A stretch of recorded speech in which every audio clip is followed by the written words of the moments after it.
Good morning. My name is Vinay Lal, and I'd like to welcome you to this class on the history of India. This is a lower division introductory course on Indian history, and I'm going to spend a portion of the morning describing the syllabus to you, but I want to just give you a very brief overview of the course and then move on to some sort of administrative matters, let you know about the mechanics of this course, what's expected of you, how we're going to run the course. I'd also like to introduce you to the TAs, and each of you will obviously be having a TA since there are TA sections here. But let me just say a couple of things by way of introduction before I move into a more full-fledged description of the course.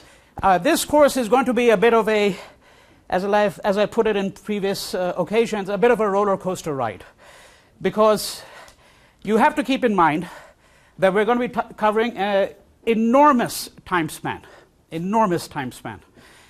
which basically goes from roughly around 3000 BC down to the present day. So that's about 5,000 years of Indian history in 10 weeks.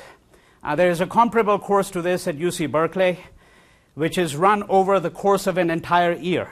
Okay, so that's just by way of comparison. And there are other universities where they do introductory courses in India. There are not very many, in fact, actually, which do it. But generally, it's a year-long course for various reasons that I can't get into right now, which have to do with how courses are set up, you know, the history of this course, the history of South Asian studies at UCLA, and a host of other things. This course has always been a one-quarter course. This is not the first time I'm teaching it. I've taught it since 1999. And I've taught it perhaps about 7 or 8 times in the course of the last 12, 13 years. I haven't taught it for 2 years because I've been out of the country for nearly 2 years. I just got back a few days ago. Okay, so in effect, what I'm suggesting to you is the following. I mean, and that obviously follows from what I've said, namely that for those of you who have, let's say, a rudimentary familiarity with Indian history, and you're not expected to have any familiarity with Indian history at all, but let's supposing you did, you know, and you might know about some character in Indian history, and you might find that during the course of the 10 weeks, this character doesn't even appear as part of the narrative. I mean, they're going to be important events, and important is, of course, relative, right? It all depends on what your interests are, what you're studying, what is your, vision, what kind of time span you have in mind. I mean, if you were doing a highly specialized course on, let's say, the history of India in the 5 years preceding the independence of India in 1947, right? And obviously there are seminars. I mean, the extreme, the opposite, okay, of this course at the other extreme is, let's say, a seminar where you spend an entire 10 weeks studying one single book. All right? And this is, of course, at the other end of the spectrum where we're looking at a very vast time span. And therefore, you're going to have to ask yourself, what is it that we are trying to accomplish, right? I mean, is the idea to simply give you some kind of vast overview and say, all right, you fulfill some history requirement, some GE requirement that you might have, and frankly, I don't know what kind of requirements this course meets. But let's supposing that you were thinking about, well, what's the objective of taking this course, other than the fact that you need to graduate and you need a certain number of courses. So let's move beyond that level a bit. And then I think you'll have to ask yourself, all right, so what does it mean to do Indian history in this fashion over a period of 10 weeks? All right? And I'm not trying to suggest that you shouldn't be critical and say that, well, there happens to be a character, let's say Subhash Chandra Bose. I mean, there might be a few people in this room who might recognize his name. He's an Indian nationalist of the 20th century who passed away in 1945. And there are still a large number of people in eastern India in the state of Bengal who think he's still alive. And he was considered to be one of the foremost opponents of Mohandas Gandhi, otherwise known as Mahatma Gandhi. Right? Now, someone like him is barely going to get a mention in this course. And the obvious reason for that is that I have an obligation to convey to you the principal trajectories of the past, right? In a course of 10 weeks. So we're going to have to be worried about all kinds of considerations, and my hope will be that you will come out of this course thinking that, well, I've got some insight into what it means to think about India. Because at the end of the day, I don't expect you to remember a host of facts and figures, right? And I'm going to try to minimize those. So one of the ways in which we're going to run this course is that I am very often, not always, very often I am not going to be paying close attention to the chronology. You know, moving from 3000 BC to 2900 to 2800, 2750, you know, et cetera, all the way down to the present day. We're going to disrupt this chronology very frequently. And one of the reasons we're going to disrupt it is because there are many things in Indian culture which go back really to 4,000 or 5,000 years, which is not to say it's an unbroken past, right? That you can simply write the history of Indian history as a history of continuities. Of course not. There are large histories of discontinuities, various movements that appeared and disappeared largely without a trace. But there are obvious continuities. And then there are very tricky things which fall in between. A good example, and you'll get a better sense of that when we move into the second and third week, is something like Buddhism. Now, Buddhism originated in India. I mean, India is a land which originates several religions. And there are other religions which don't originate in India, which have a very old history in India, such as, surprisingly, Christianity. And Christianity has a history in India that goes back to the 1st century CE, of the Common Era, right? It's almost 2,000 years. But Buddhism is a very interesting case of a religion which originates in India and then disappears from the land of its birth. And so then to really encounter Buddhism, you would have had to go to places like Thailand, Cambodia, right, Japan, and so on. And it's only recently in the last 50, 60 years that there's been a revival of Buddhism in India. So you cannot write the history of Buddhism as a history of continuities in India. All right, this is what I mean, that we're going to have to reflect on some of the principal trajectories, and that's really the intent of this course, is to make you think about this long time span and see what might be some of the principal contours that we're interested in. All right? Now, before I introduce you to the TAs, let me just say a couple of other things. Okay?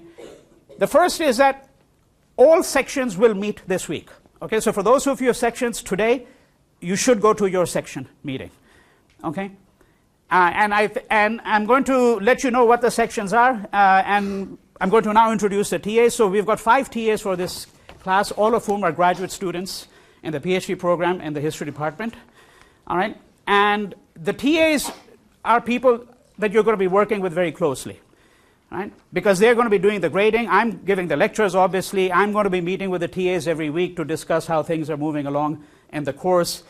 But I want to suggest to you that, you know, that the TAs have a great deal of autonomy, and so what you need to be thinking about is what you do in the section as well, not simply coming to class over here, but what you do in section, right? And one of the things that the TAs are going to be doing is they are going to be spending time with you as well on the chronological evolution of Indian history. So when you hear something from me and you're kind of lost, let's say, I'm going to assume that you're not going to be lost most of the time, because I'm going to try to think that I'm speaking with a certain degree of clarity, but there may be moments when the chronological narrative may not be entirely clear to you, you know.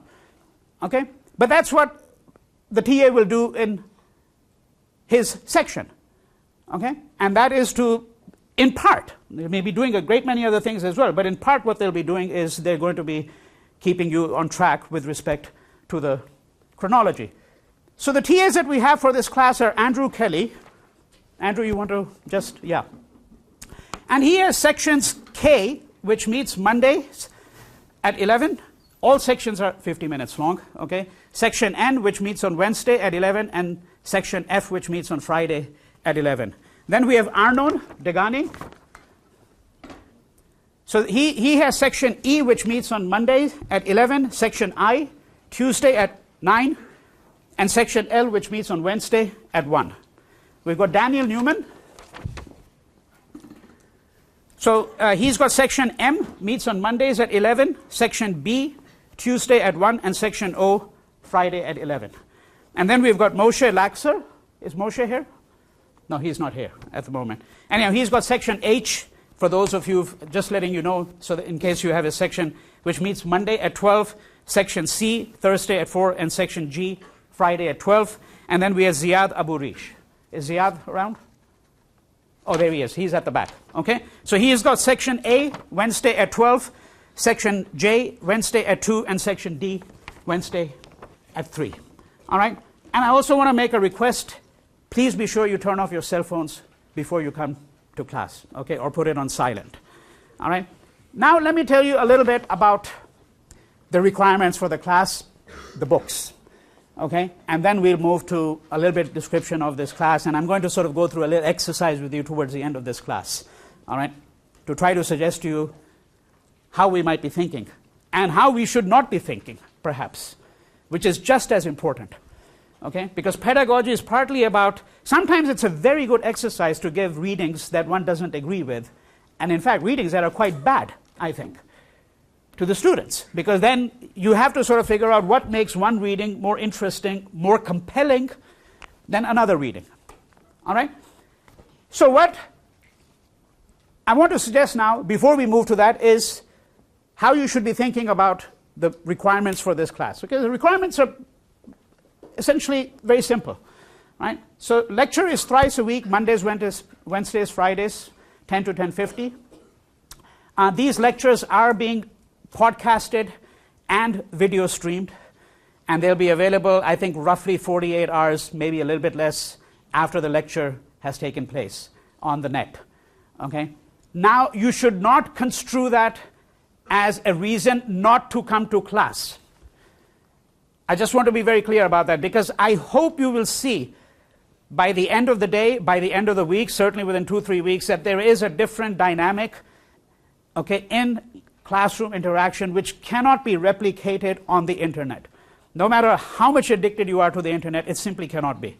Okay, and we're not going to get into a prolonged discussion here about the virtues or otherwise of the internet.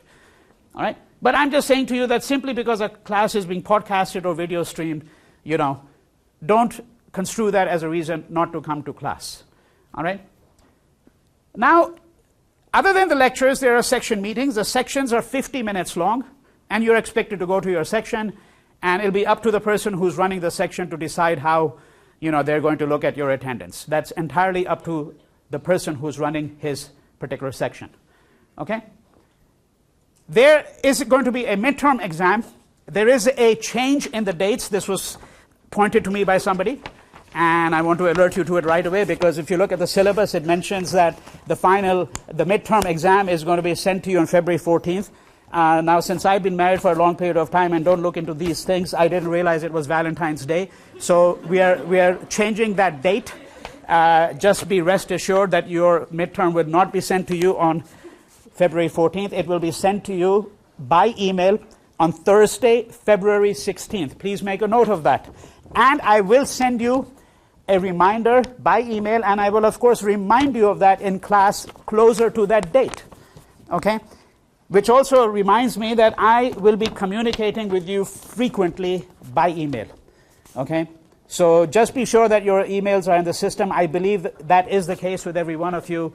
But just being in the system is not good enough. You've got to check your email, you know, okay, frequently. All right? And when I say I'll be communicating with you frequently, that doesn't mean every 2 hours or every 4 hours, but once or twice or thrice a week you may get an email from me, particularly the day before class.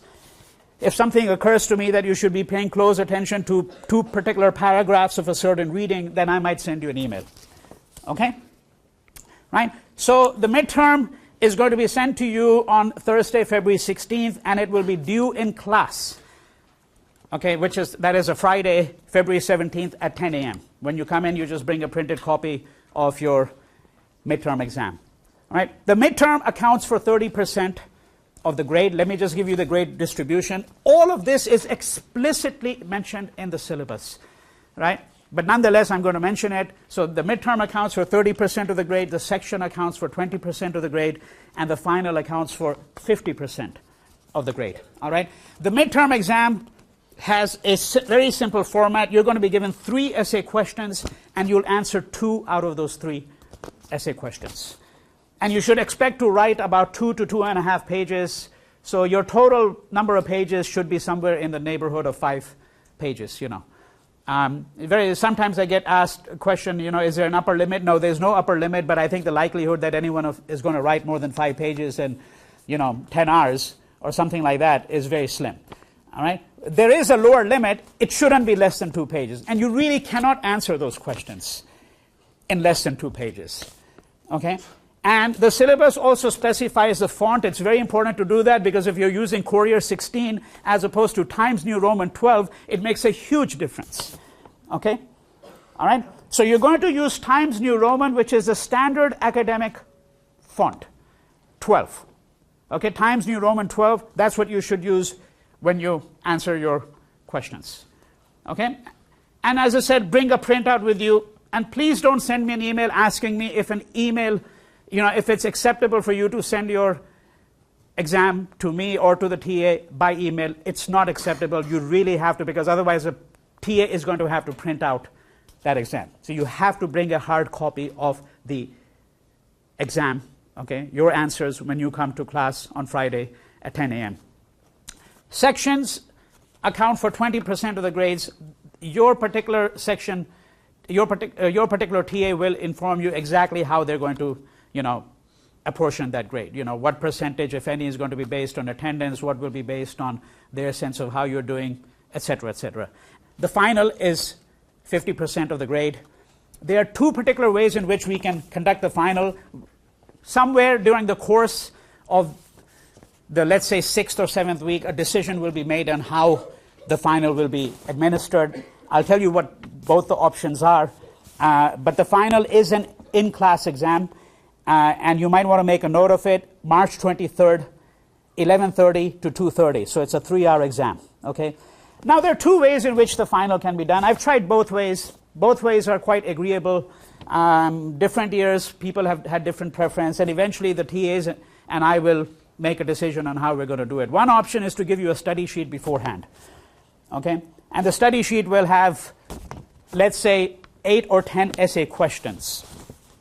Okay. Then on the day of the exam, you get 4 of those essay questions, and you do not get a choice at all. Right? So for those of you who are interested in Russian roulette and those kinds of things, you can sort of sit at home when you get your study sheet 5-6 days before the exam and try to make a calculation and see, oh, well, maybe I'll just prepare for these 5 questions out of these 8 or 10 and just pray that the ones that appear on the day of the exam are exactly those questions. Okay? That's one option. The other option is to not give you a study sheet beforehand, but on the day of the exam, give you 8 questions and say answer any 4 out of those 8. Okay? So those are the 2 options, and as I said, you know, in the long run, you get the same kind of exam. You get basically essay questions which account for 80% of the final, and then 20% of the final is very simple IDs. They're going to be about 10 IDs, 10, maybe 12, and you know, you write 2-3 lines on each of those. And I will give you a sample ID well before the exam. Okay? A couple of sample IDs so you know how to answer those IDs, what's really expected of you. Okay? Any questions so far? Any questions at all?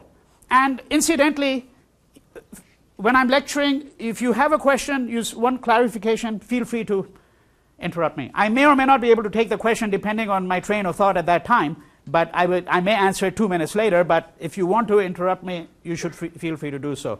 Obviously, if the disruptions or the interruptions or the questions become so frequent, then we may have to put, you know, some kind of limit to it, some kind of stop to it, but I've never had that problem in this class before. All right? So this is how the grade is going to be apportioned. Now, let me move on to the subject of the readings, the books, what books you should be buying. So there are 5 books that have been ordered for you at the UCLA bookstore at Ackerman. Okay, one is a book by Romila Thapar, who's one of India's most, as a conventional word is, distinguished historians. Right? She's been around for a very long period of time, comes from the left tradition of Indian history, so the Marxist tradition of Indian history, which means in this case that she pays a lot of attention to the material circumstances as well, the materiality. Okay? And so when she's looking, let's say, at ancient India, she's not looking simply at the great religious and philosophical schools, which is what every interpreter of Indian history always did, but she's also looking, for example, at social and economic formations of Indian society in the early period. All right? She's looking at a group of people called the Charvakas, for example, who are the equivalent of the Greek atomists in some ways, materialists. Right? So it's a densely layered work. This book is published by the University of California Press, Berkeley, and it's been around, although what you have is a substantially new edition. I mean, when it first came out about 40 years ago, it was a very different work. So she's really reworked that entire history. So that's one of her texts. Then we have, excuse me, we have a short rendition. Okay, it's not a translation of the Ramayana.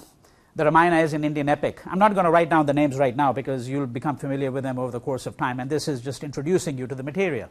Okay, so you've really got two great epics. There's actually a third epic from South India, which is seldom taught, seldom used, partly because it doesn't have currency throughout the country, right? It did not circulate in the same way in which the Ramayana and the Mahabharata, which is the other great epic, circulated, right? And the Ramayana and the Mahabharata are very good illustrations of things that are really living in Indian culture over a very long period of time, right? I mean, if you look at India's literacy rate, right, and forget about government statistics, they're always exaggerated. So the government in India will tell you their literacy rate is 70%. I don't believe that even remotely from my experience of Indian history. It's probably closer to 50, okay? All right? But they'll tell you that literacy rate, but whatever the official figure might be, and, you know, or the unofficial figure, we are saying that literacy in India is not that widespread. And of course, there are great distinctions to be made. So if you come from the upper middle crust and you come from a highly, you know, affluent family and you're upper caste, etc., etc., etc., the chances of being literate are much higher, obviously. And then if you come from one of the lower castes, you happen to be a woman, you're living in a small village in Rajasthan. I mean, there are parts of Western India where the literacy rate right now is 8%.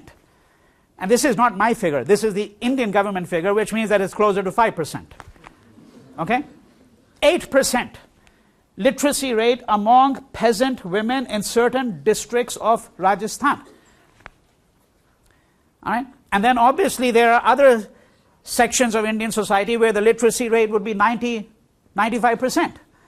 Right? And this is one elementary lesson you're learning right now, is that when we start speaking about India, and you could say that's true of every culture, but I think this is spectacularly true of India, that generalizations, which we're going to have to make, we'll have to be very cautious.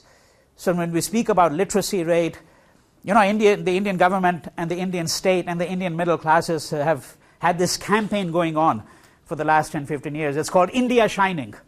You know, India is really shining. You know, it's really progressing, right? It's got an 8, 9% growth rate, etc., right? Well, and then you try to reconcile that with what you know about certain districts of India where, as I said, the literacy rate is 8%. 20% of the country is still without electricity. 20%.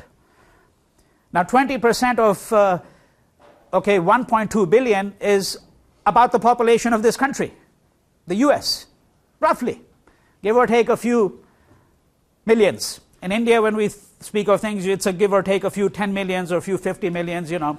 Okay? You got to think, you'll have to keep that in mind. All right?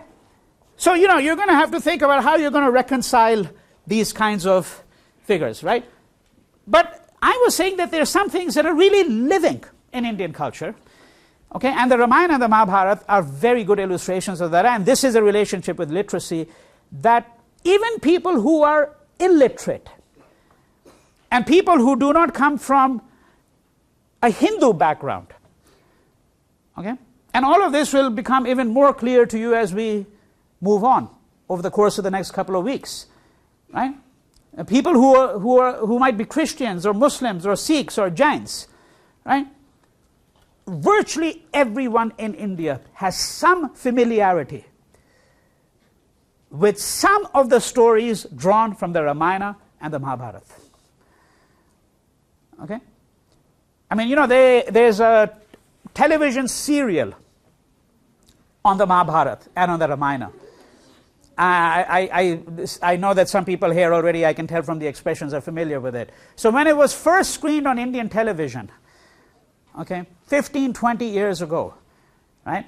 If you want to see the whole thing, I would not recommend it unless you're prepared to squander 2 entire weeks looking at very bad television, very, very bad television, okay? But if you want to squander your time, that's your privilege, okay?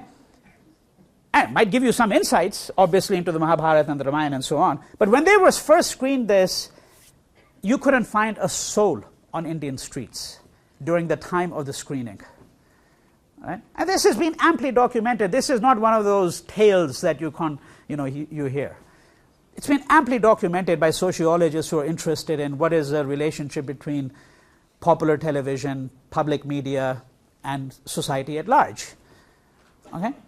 So these are epics that are really living. Now, we can't read the epics in their entirety. You would need a whole year, because the Mahabharata is, as is conventionally said, 7 times the size of the Iliad and the Odyssey put together. All right? I mean, it's 200,000 lines of poetry. So, what you're going to be reading is really a very condensed version, and that's what these are. These are really versions in a way. They're not really translations. Right? And there's a great difficulty always in finding the right kind of translation, right kind of text for a class of this kind. So you're really the beneficiaries of the fact that I've been experimenting with this for the last 10, 12 years, and I think the editions that we're reading are the editions that are the most readable, right, and the ones that are the most interesting. So the R.K. Narayan's version of the Ramayana is, something on the order of 125, 150 pages. It's a quick read. You sit down one evening, you'll be done by night with it. Okay?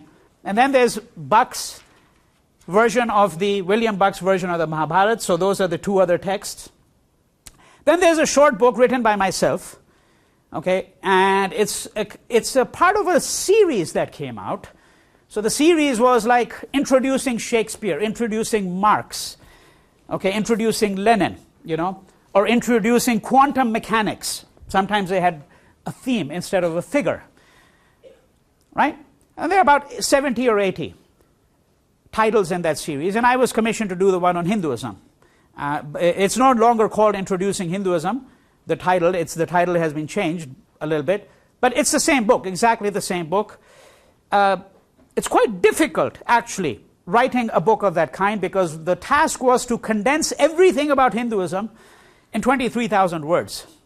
So you can see that was like a pilot exercise for doing this course, where you condense everything about Hinduism, about Indian society, Indian history in 10 weeks. Here you had to condense everything about Hinduism, right, which has 330 million gods and goddesses, supposedly, right, in 23,000 words.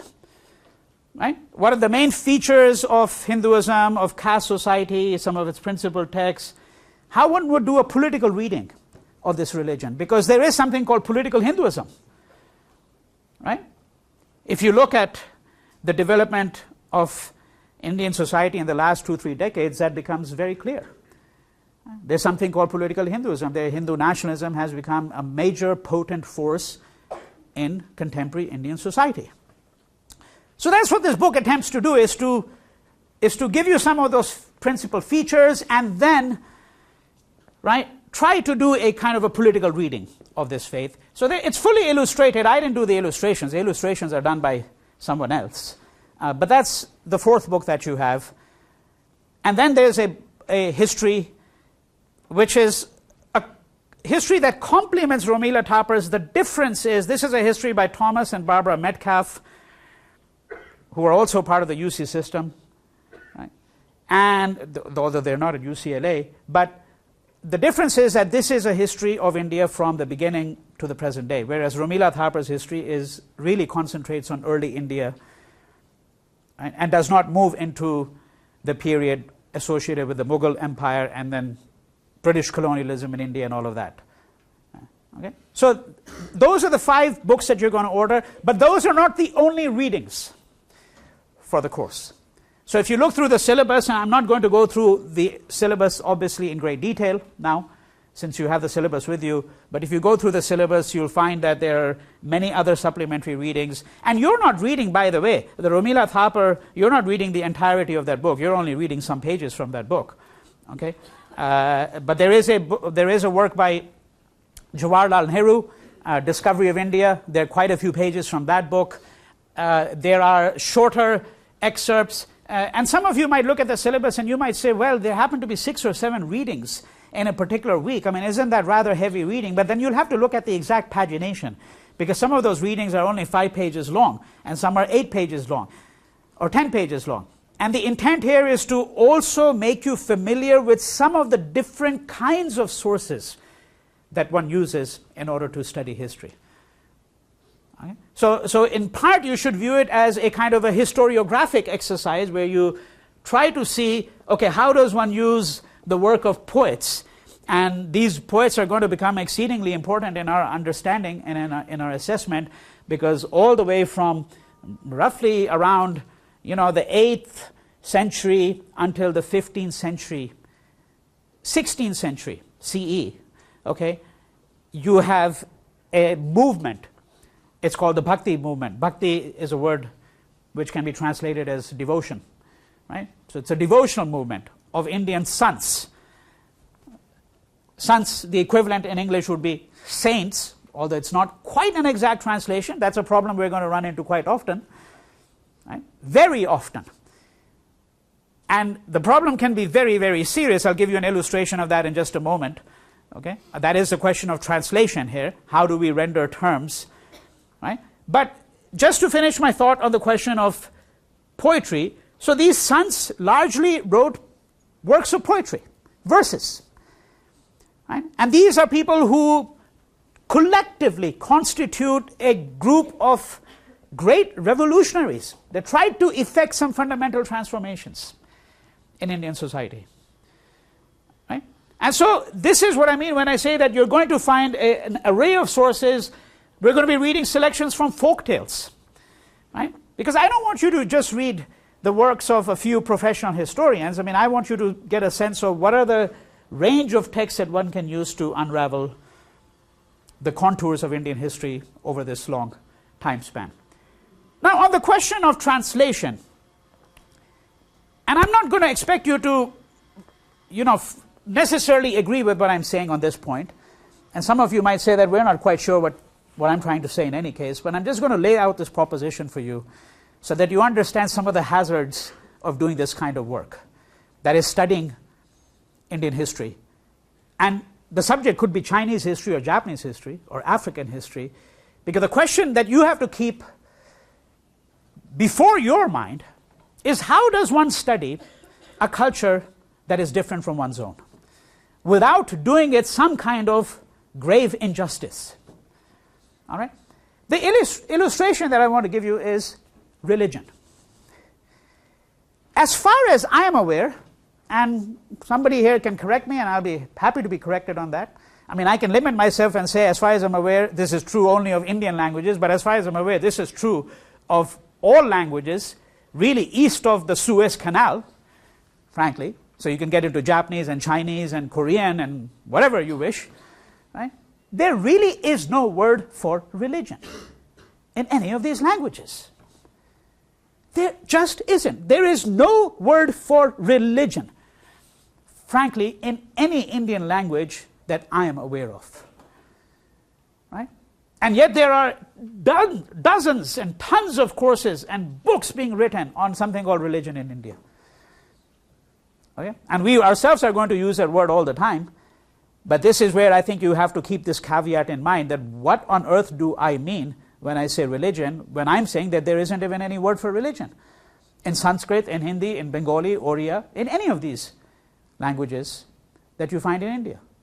Right? There is a word called dharma or dharam, which is what we very often think is equivalent to religion, but then if you look at a Sanskrit dictionary, okay, and you look up this word, you'll find it's a 1-page long description, and it means law, morality, conduct, righteousness, virtue, Well, are all of these words the same as religion? Obviously not. If they were, why would we have all of these distinct words? Right? Now, there's a fundamental problem here. And that fundamental problem is that when we speak of religion in the Indian context, and now I'm going to just confine myself to the Indian context, right? That fundamental problem is that sometime in the late 18th century, early 19th century, when British colonialism was starting to become dominant in India, many Indians accepted Protestant Christianity as the template for what is a religion. Okay? And I'm not simply speaking about the fact that there were missionaries who were working in India. I'm not adverting merely to that fact. Okay? I'm suggesting that there are Indians who began to think about their own past, their own corpus of philosophical texts having to do with dharma, and many of them came to the conclusion, particularly because they were now being dominated by another society, that India did not really have a proper religion. And what is a proper religion? The proper template for a religion is Protestant Christianity. Right? And for those of you who have an interest in, let's say, Irish history for a moment, now, you know, Ireland is predominantly Catholic. Well, of course, we know that there are portions of Northern Ireland which have a Protestant population and so on, and we don't need to move into a complex account of the history of Ireland here, but Ireland is predominantly Catholic. And one of the interesting things that you find is that English Protestants were just as contemptuous, if not more contemptuous, of Ireland as they were of Hinduism, which they found to be a barbarous religion with its multiple gods and goddesses, and you know, the goddess Kali with a necklace of skulls around her. They didn't have the foggiest idea what was going on when they looked at something called Hinduism. You know, all these monstrous deities. Now, the Catholics didn't have monstrous deities, but they still had deities. And in fact, from the Protestant point of view, the Popish Irish were in fact just as condemned as the Hindus, or the Buddhists for that matter, because there was this template of what constitutes a proper religion. Now, my submission to you, and this is where I don't expect you to go along with me, because in order to really accept that, we'd have to do a huge amount of work, but my submission to you would be that this template called Protestant Christianity became the template for every so-called religion in the world. Okay? It's a difficult point. And I don't expect you, as I said, to understand it necessarily in its entirety or to go along with it, but I'm trying to only give you an illustration of some of the problems that we may not be able to do much about. Right? Because I'm going to have to use the word religion when I'm going to speak about certain things in the Indian past or even in the present. But just keep in mind some of these hazards. All right? And the last thing I want to mention by way of an introduction and all of that, and then I'm going to spend about 5 minutes with you on an exercise, and that'll be the end of class today, is there is a website that I developed. It's called Manas, and I only mention it to you because it's a pedagogic website on South Asia. Okay, so there are 2 points to be made here.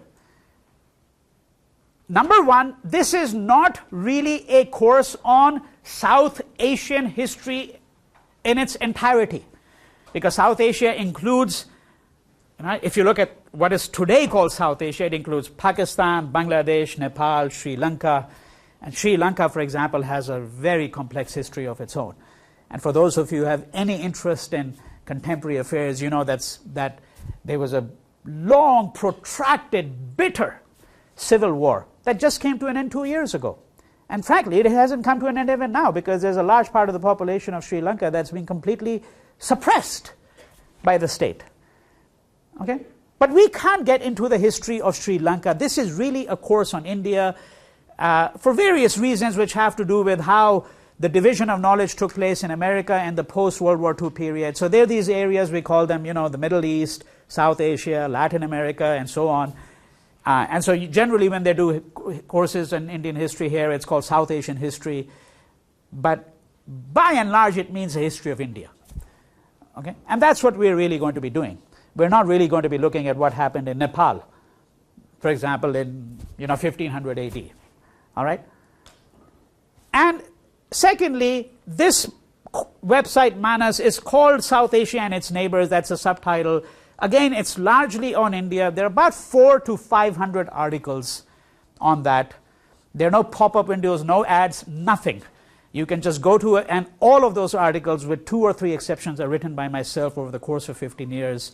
And they give you short introductions to various subjects. You might find some of that useful. You're not required to go there by any stretch of the imagination at all. You might just find that useful. So there are some sections that are really well developed. The section on Gandhi. So if you find the lecture on Gandhi not sufficient, let's say because we're going to spend 20-30 minutes on him perhaps, right? Then one of the things you can do is you can supplement that with what appears on this website called Manas. All right? So if you just type that into Google with my name, it will immediately come up. It's also mentioned on the syllabus though. All right?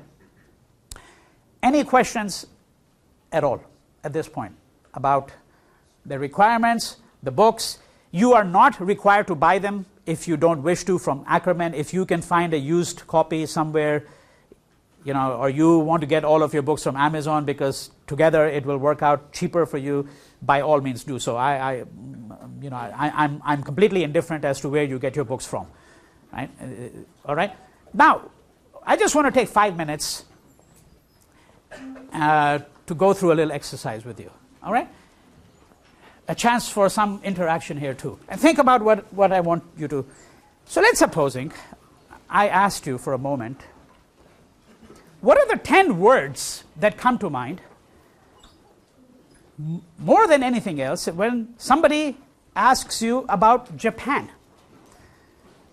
See, there was a French writer, his name is Roland Barthes. It's really a fascinating book, and it's got some problems, this book. All books do, right? I can't think of a single work that doesn't have some problems, including my own. Right? So this author, French structuralist, he wrote a book called Empire of Signs. Empire of Signs. Right? And it's kind of a guide. Not a travel guide. I mean, don't buy this book if you want to go to Japan and expect to find a hotel in Kyoto or Osaka or whatever. Right? It's not a travel guide, but it's a guide, a signposts. What are the signposts to Japan? Right? So, for example, I've been in the U.S. off and on since the last 35 years. Okay, and I remember in my initial years here, if I spoke to somebody about India, so they would say, the land of Taj Mahal. Okay, or if you look at National Geographic, it's a great source for this. Wonderful. You look at issues of National Geographic going back to the 1930s, 40s. So India, the land of naked fakirs, and snake charmers, right? So those are the things that would come to mind. Snake charmers, something called caste. Nobody has any idea what it is, but something called caste. Okay, and then in the 30s and 40s, Americans associated India with Gandhi. And I'll show you in a few weeks' time, I'll show you facsimiles of postcards. They've never been published, but I've had access to them. Facsimiles of postcards addressed to Gandhi. So Gandhi would get a letter or a postcard. It would be addressed to Mahatma Gandhi, Emperor of India, Delhi. Right? I don't have a chance in the world to get a letter addressed to me 50 years ago, without a street address, nothing. And he was not Emperor of India. Or Mahatma Gandhi, deity divine of India. India. Not even a city. Because it was understood. If you were writing to Gandhi, well, there's only one person called Mahatma Gandhi. And it's going to get to him, this letter, this postcard. Okay? So, in the 30s and 40s, if somebody said, well, what do you associate with India? Right? They would say Gandhi. And today, they might say Taj Mahal, maybe the Ganges River.